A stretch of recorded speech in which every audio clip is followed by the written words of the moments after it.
Going. We're live. We're backstage Oh, bullshitting. I know, right? Backstage. Carl and Tami. Hey, Good to be here. Thanks, thanks. Not a comedian, but the reason you're here in the beginning of this podcast is because you reminded me that y'all met. Your first date was here 5 years ago. 5 years ago, and we did a podcast. Yep. July 7, 2019. Oh, wow. Okay. All right. That's awesome. before all hell broke loose. That's good. And that's right. All hell broke loose after that. And you haven't changed at all. As a matter of fact, I think you're more attractive now than you were. And you too. 5 years ago. You as well. Thank you. I was searching for that. Yeah. I was. I was giving it. No matter, even if I didn't think it, but I do think it. I'm genuinely. Oh man. So in 5 years, what has been the arc briefly of that 5 years? Like, did y'all dive right in immediately? Like, and we're together like Yeah. Well, we were long distance for 9 months, but then, then we dove right in. Yeah, and then we started living together in right at the end of 2019. Right. Thank goodness, because she was in Michigan. Oh, and man. she wouldn't have been able to get to me. Oh, your timing has always It's been impeccable. right? Man, you're getting ready to go into a pandemic. Yeah. And then all of a sudden you go, well, I just happened to meet this beautiful lady and to spend the pandemic with me. We in a time when she can't cheat on me if she wants to. You know, I had inside information that it was coming, like I was deep, I was involved. Or maybe it was you. Maybe you're the one who said, I'm going to need to get a guy. I was like, I want to be on lockdown with this chick. Where she can't escape. That's nice. But yeah, and then since then, we jumped into making a movie, just right. Right. The movie that's on your t-shirt. Yeah, and we just got distribution for it, and so that's what we're going to talk to you about. Is we're going to do a tour, a comedy theatrical tour around the country. Oh, great! So we'll do like clubs maybe on like an off night, Wednesday, Thursday, and then event screenings at certain theaters. I love it. Yeah. Do you? I mean, not that we do it this way, but of course, when we have the film festival here, Sarasota Film Festival used to be a lot bigger than it is now. It kind of went big, and then it kind of went a little tighter. Kind of. I'm sure it was all budgeting and this that, and the other, but there's no reason that you don't have to be in the film festival. We can just say during the film festival, right. We're doing one. Yeah, you know what I mean. They don't make a shit. That might be the best. When is it? I'll have to check. I think it's generally in the spring. Shit, I don't have my phone. Okay. But anyway, we'll figure it out. Cool. Oh, we'll do it anytime you want to. No, that'd be cool. I'd love to. Yeah. But that might be kind of an interesting time to as far as that goes. It's a horror movie. It's a psychological thriller horror film. Yeah. And I remember you were talking about it to me, as y'all were going through the process of, I remember, like everything time you hear somebody doing any kind of, I think, first film project that's anything like a full feature film. Yeah. Oh, the budgeting, the shit that happens that blindsides the hell out of Which you. is everything. Yeah. How many times you go, we're fucked. That ain't going any further. That's weekly. Yeah. and I think that pretty much happens to most films, like 99% of the films out there. Right. You're always going to run into problems, and we have our own set of weird, crazy problems. It's just like Jaws had their problems even back in the 70s. Right. Right. And it's always interesting to me, and I don't care whether it's a first-time person or it's Quentin Tarantino, to where they finally, the film's released, and it does great, and they're, now they're getting all the accolades and interviews, and they go, well, how did this start? Well, 15 years ago, it's always like, 20 years ago, we started a process, It's like stand-up. Yeah. It's exactly like stand-up. It takes forever. It takes forever to get some kind of recognition. But, even though, and you're not even guaranteed on your first film these days. Back then in the 90s, it was like you could get noticed from your first film. Like now, that's why we're doing a tour. Is so people can watch the film. What good is it? We can get reviews and then and since we're doing theatrical, it can it'll populate with the bigger films when it goes on VOD. So you get that kind of clout. We want the reviews because we know we have a solid film, and we're we did 10 test screenings, and it tested really well. And that's, so it's about these people are getting haunted by their own worst regrets. So it's deep. Yeah. Gotcha. Very like personal. iPossessed. Yes. Right. And now, right now, I'm just curious: is there a way that someone can get it to stream it? No, just the trailer's out right now. Okay, we just have a theatrical trailer. Right. iPossessedmovie.com. Gotcha. The film, since we got distribution, which we're so excited about, it goes through a huge audit, like QC process. So that's what we're doing right now, because everything has to be according to their regulation to put it on a platform, to put it in a theater. So that's what we're doing, is just having to fix a few little things to make it according to regulation. Gotcha. Yeah. Because, it's like, I know Pam and I, we used to love going to see movies, and we would go, and occasionally now with the theaters that that have the big nice chair and you can have dinner beforehand, and the first time you do it, you go, man, that was a really cool experience, but we just went to a movie and we spent $200. Literally, you're like, holy shit, what happened?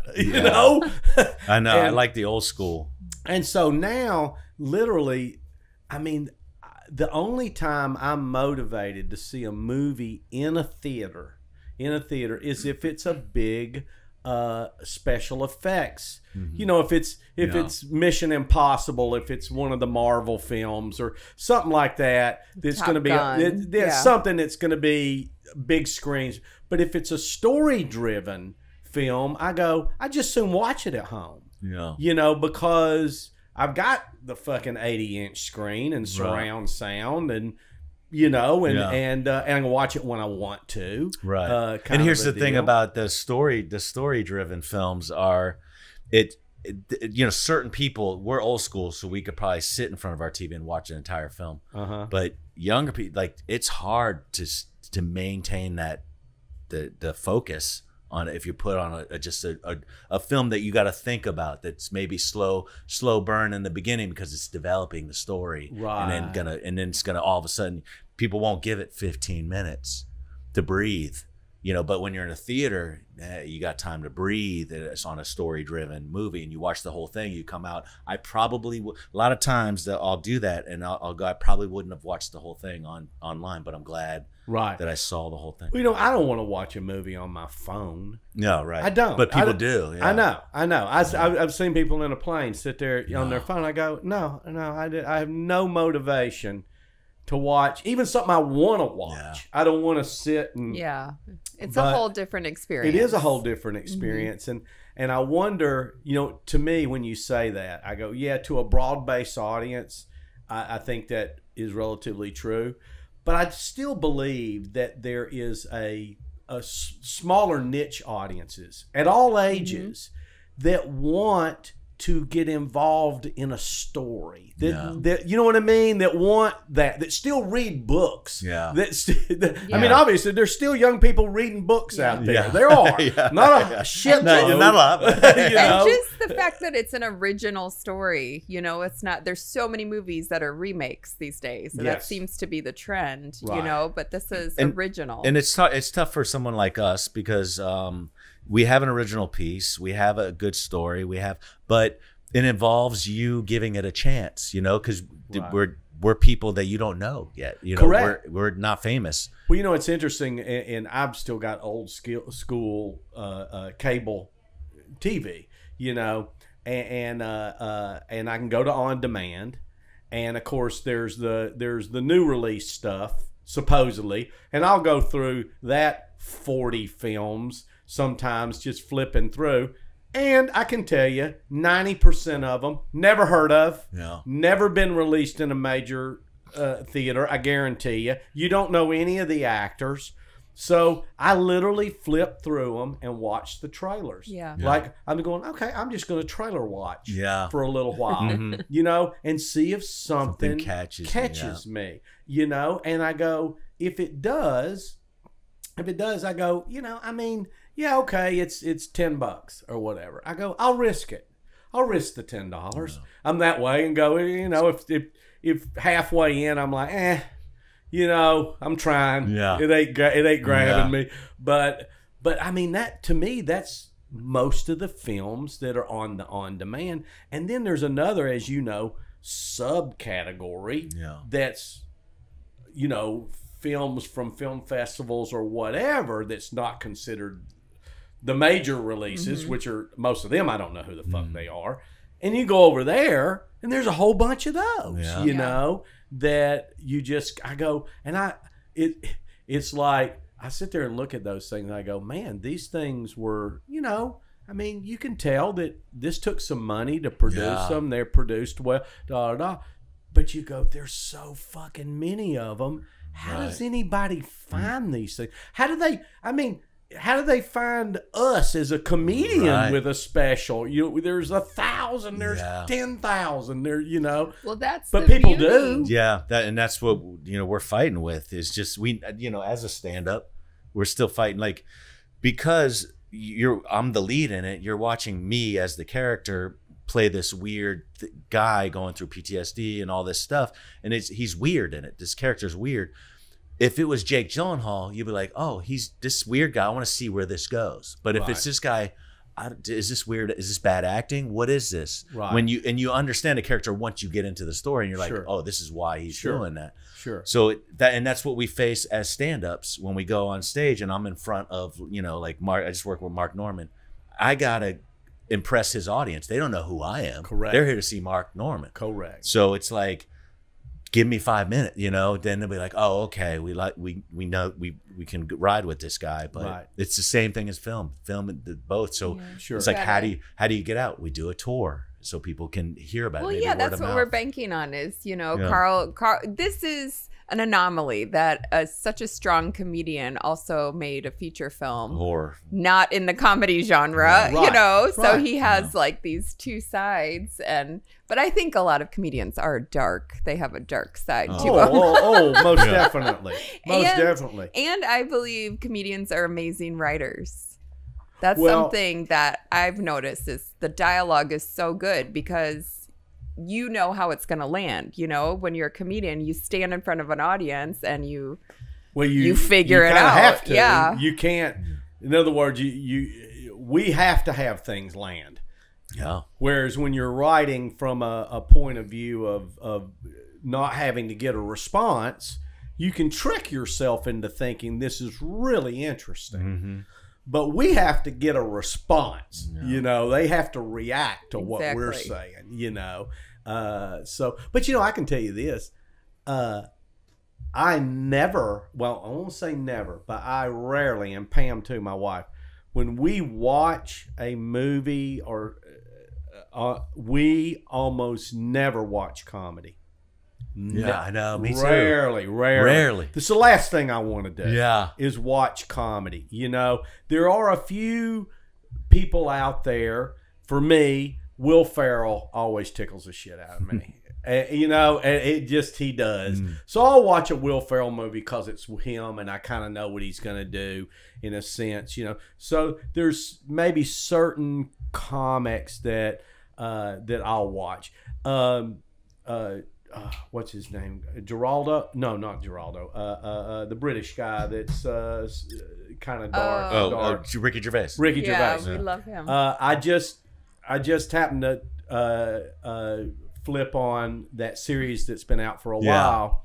Afterlife. It's great. Love that. It's fucking awesome. He's great. All that series he's done is extras, everything. Yeah, and he's dark. Yeah. But that's the kind of humor that catches me because it's subtle. It's not every comedy now tries to be over the top. Right. But people relate to that, you know. Hey, we're doing no. You don't have to be quiet. Just nobody knows that you're not on camera, so we're just talking to somebody.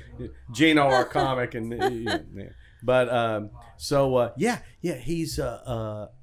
you know, I mean, I just love what he does because of that. Well, people relate to the dark.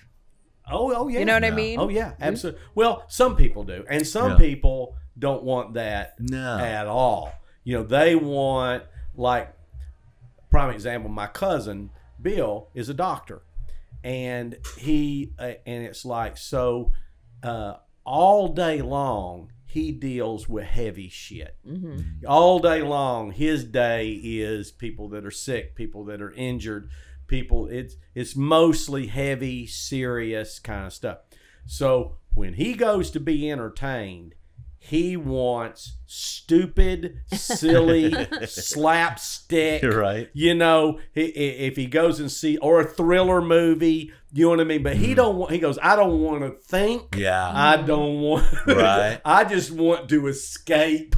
Yeah. You know, reality. Right. Totally. That's why dramas don't do well. Like, if you made a drama with no stars, you might as well have just threw that in the garbage. Right. Drama with no stars, you're done. Well, you know what I notice is when that kills me are these all these movies and television movies and stuff that are all basically a Harlequin romance. Yeah, they're a Harlequin romance novel. And the more I see some of these things pop up, even some pretty good films, you know, supposedly with big actresses, I get about halfway into it and I look at Pam and I go, "It's a Harlequin romance." Formulaic. She goes, "Yeah. That's exactly what it is." Yeah, that's the formula. A Hallmark film. Hallmark. That's Hallmark films. That. That's what it is. Everything's beautiful, and no matter what happens, everything's going to be lovely. Tied up in a bow. Oh God, yeah. That's one of our butterflies and peach cake. That's one of our next films. I'm writing it right now. I have 90-something pages. It's a Hallmark Christmas movie,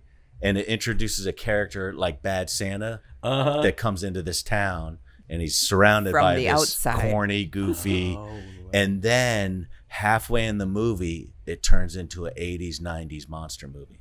It's two different, and I'm ruining the thing now because it's going to take a couple years before it can even get out there. But I'll spoil it now. But it goes 180 and turns into an 80s, 90s monster movie. I hope to God that this podcast gets some kind of, you know, where they go, "Can you believe that Carl outed that whole movie?" Yeah. Night in the Green Room. It's going to be called Sawmark. Yeah, Sawmark. Yeah, and people die. Like, we start killing off the Hallmark characters, but they're still in this mode about saving the Christmas tree. It's for anybody who's rolled their eyes at a Hallmark Christmas movie.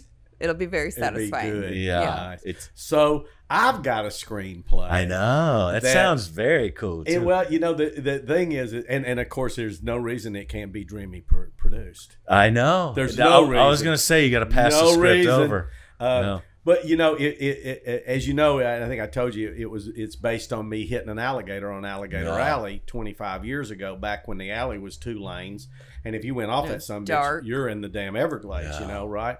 So and so basically, what it is, it's I've had this thing for a while. It's 4 characters. It's the 3 characters are all in Miami. They're all young. It's 1985.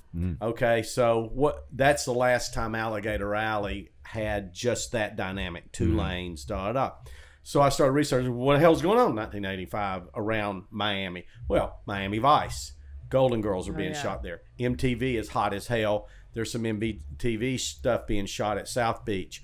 Rock Hudson had just come out and said he had AIDS and he was gay. Madonna had just posed nude. Gorbachev had taken over. Russia was getting ready. Reagan's in office. You know, so all this stuff and my grandfather used to go to Miami every year for the Orange Bowl, and there were 2 famous delicatessens down there, Wolfie's and the Rascal House, 50s, 60s, 70s, super famous. And he always went there, right? I went there when I was a kid one time with him. And so I was like, okay, so what I'm going to do is I want the opening of this film to be really sexy and high energy and like just popping, and it's Miami Vice, you know, it's that. So there, these 2 characters, Mateo, he's the grandson of Wolfie, of the guy who owns Wolfie's, and and he's Italian and Jewish, and his girlfriend is Cuban, Fabiani, and they're both gorgeous, trust fund kids, spoiled ass rotten, but they're singer dancer. They're the type models. They're the type that get parts in MTV videos, you know, doing, you know, that shit. And they're not horrible people, but they're entitled and, you know, that kind of thing. And beautiful. And so they end up, there's a bar they hang out in South Beach. And I remember me and Pam went when we were on our honeymoon, which was 1987. We spent part of it in South Beach, and there was a hotel, the Carlisle, there at the time. And I remember us sitting out there with the windows open and having this beautiful dinner, and there was a band on stage that was had a horn section, and the girl was young and beautiful, and she was like a torch singer, like jazz, and that it was just cool as shit. It was like we sat there and go, this could be 1950. Yeah, you know what I mean? Yeah. It was like that kind of vibe. And so the guy, the other character is the bartender there, so they're just hanging out. And so Wolfie's parents have a condo in Marco Island. So it's about closing time in the bar. Everybody's all jacked up on coke and, you know, partying. Yeah. And she's like, let's just get in the car and go over to your parents' condo over in Marco. And the bartender, who's kind of patterned after a character like me, he's guy from Tennessee, ended up down in Florida, got a damn job bartending, you know. He knows these people, you know. And he was like, mind if I come along? They're like, no, jump in the car. So they jump in the BMW, and they're going 100 fucking miles an hour down Alligator Alley. And there's the alligator, and they try to avoid him, and pew, they end up in the fucking thing. Oof. And it's a hot summer night. It's both of them? It's all three of them. It's all three of them. All three of them are in the car together, right? So boom, they get out of the car, and the water is up to about the hood. So they're not fucked that way. They can get up on the top of the car. Okay. And there's a flashlight they can get to. So they get to the flashlight, and the road, they can see the roads, right? Not too far away. You know, they're probably 150 feet. They hit that flashlight, and there's nothing but them red eyes there. And they realize we can't get to the road. Okay. You know, and then it's starting to set in on them. We could die of exposure out here. I mean, the mosquitoes could kill us.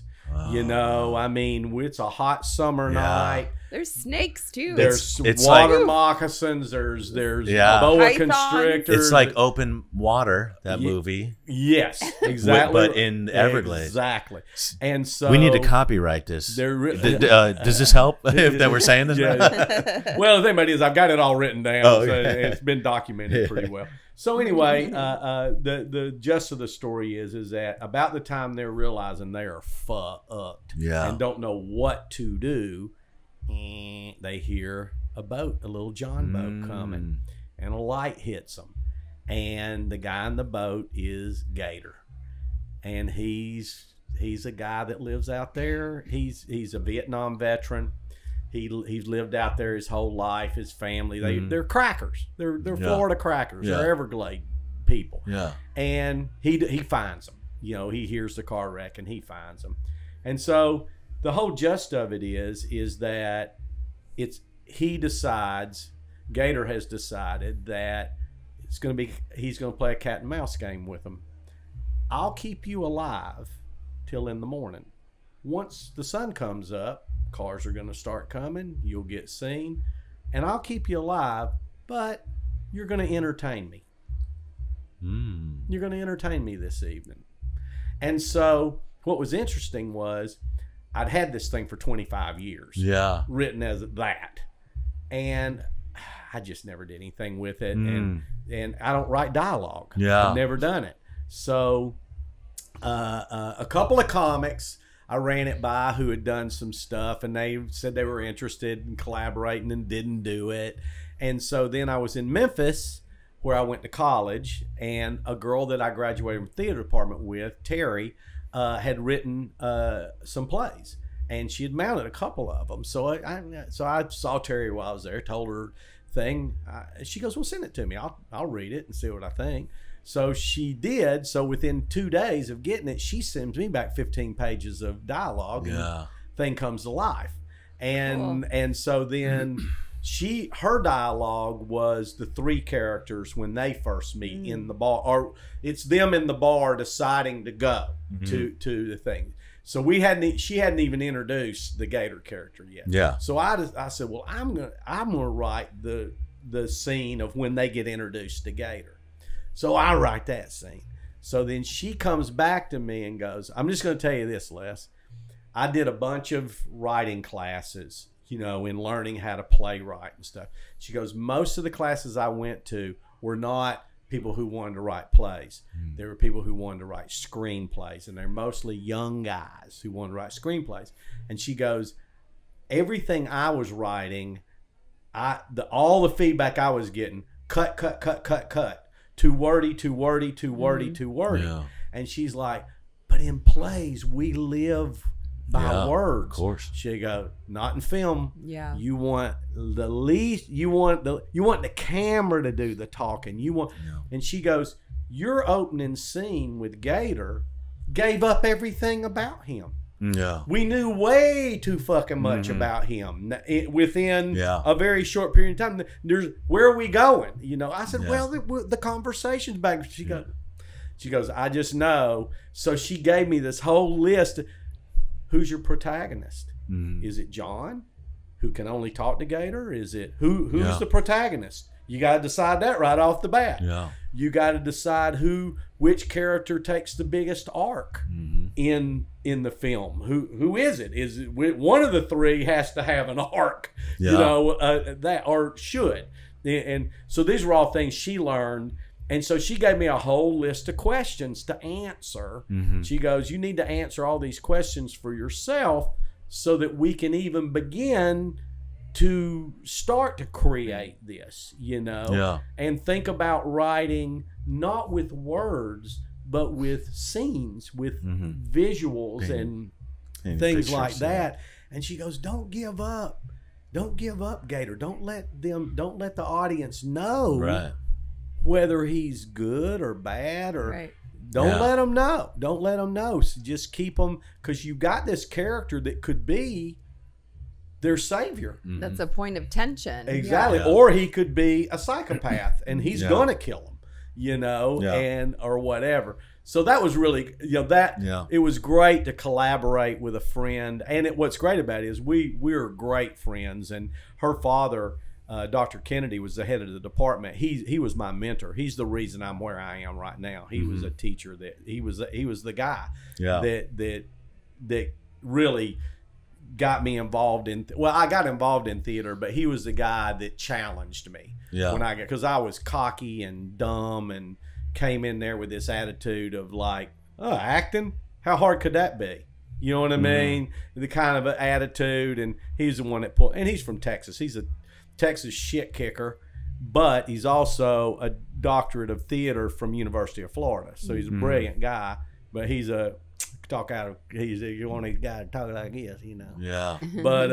But he was the guy that you know got me going. So it was really cool to be collaborating with an old friend, you know, and so like we said, whether this goes anywhere or not, it'll be fun for us to do this over and learn. You'll learn so much. What I love about that is I love about your story, your characters, because you even in the first, you know, when you introduce those characters, there's so much to unpack there because you can have their stories, these stories that will unfold later in that opening 5 minutes. Like there's so much there that they can talk about in the bar, and you know, like maybe there's a tick, or maybe there's something that they have a problem already when you start out, and then later in the film, the solution comes like, you know, right away, and that's where you want to get them to, is the opening 5 minutes. I love what she said. She's right about, you know, you want to build up that character. The way I write, I would take your characters and start there. They're the base, and I know where your story's going. But as I write, and then these characters go, the story unfolds. So it's almost new to me as I'm doing it. Things come up, so I don't know the exact ending, but I understand your story, and then it evolves, and then by the end, it's like, oh, this is what they should do. You know, that's how I like to write. And not a lot of people do. A lot of people do formulaic and stuff. Right. And know their ending and have an outline or whatever. I always remember, well, I think there's a couple of writers that I've heard say this, but I'm trying to think of the guy's name. He was a novelist, and he wrote sci-fi thriller kind of things. And he's famous. I'm just spacing his name. But I saw him in an interview, and he said what you said. He goes, I never know how my book is going to end until I get there. He goes, sometimes I scare myself. Yeah. Literally, he goes, I have to stop writing because I start freaking myself out a little bit. So he goes, you've heard of writers that talk about they really feel like they're a vessel. Yeah. Almost like I'm not, something else is writing this, and I'm just the middleman. You know, you're enjoying the ride, enjoying the story, and it's a fun way to write because who knows where it's gonna go? But why not enjoy it? When you're too formulaic and you got your note cards up there, and it just becomes work. Right. Why not enjoy the part, and it shows in the work you have. Right. And now when you wrote. Did you write everything yourself, or did you? No, I took it from a base of what it was. I took these characters. No, I mean, did you have other writers that were giving you input? Yeah, you know, I like Tami would give me input. I would do the scenes and then send them out and be like, hey, what about this, and ask, you know, and get you know, always get, you know, you want feedback, you know, because you want the person, like she's an emotional person. I want her to read the emotional scenes and be like, yeah, I didn't really feel anything from that kind of dialogue, or I did. I felt so emotional just reading it. So it's like you always want to get some sort of feedback. But I had that. I got the base of the script from a friend of mine, but it was a like just a goofy little horror film. But I love the characters. It's like your characters. It's like I love characters, and I love to develop them. Right. And then it was always called iPossessed, and it was about like this goofy iPhone that. You know, more of a comedy. More of a comedy. It was all comedy throughout. But then it was like I took that. I love these characters. I took that I and was like I possess, like deep meaning internally from these characters. Right. And this elevated all their dark secrets and backstories and built those characters. And then as they went, it was like things would happen, and I'd be like, oh, I can call back to that later. I can, you know, this is setting it up for later. Like in our film, we're telling you the ending. You're seeing it. We're telling you. You don't know you're seeing it. Yeah. Right. It's one of those. We're through dialogue, we're still telling you what's going to happen later. We looked at every scene as its own movie. Right. And it had its own arc and everything, you know, and had its own emotion because again, people only remember like 10% of what you say, but they'll never forget how you make them feel. So that's what we looked at too, is what emotion are we evoking from this That's the thing moment. Yeah, because that's that old thing of, I always remember that was something like that in sports. You know, I grew up in a time when you were not supposed to, you were supposed to be humble. You're always supposed to be humble with your accomplishments. You were never supposed to be cocky. And all of a sudden, a Tiger Woods shows up, and he's cheering his own self on and doing all, which like in golf, that was like kind of a.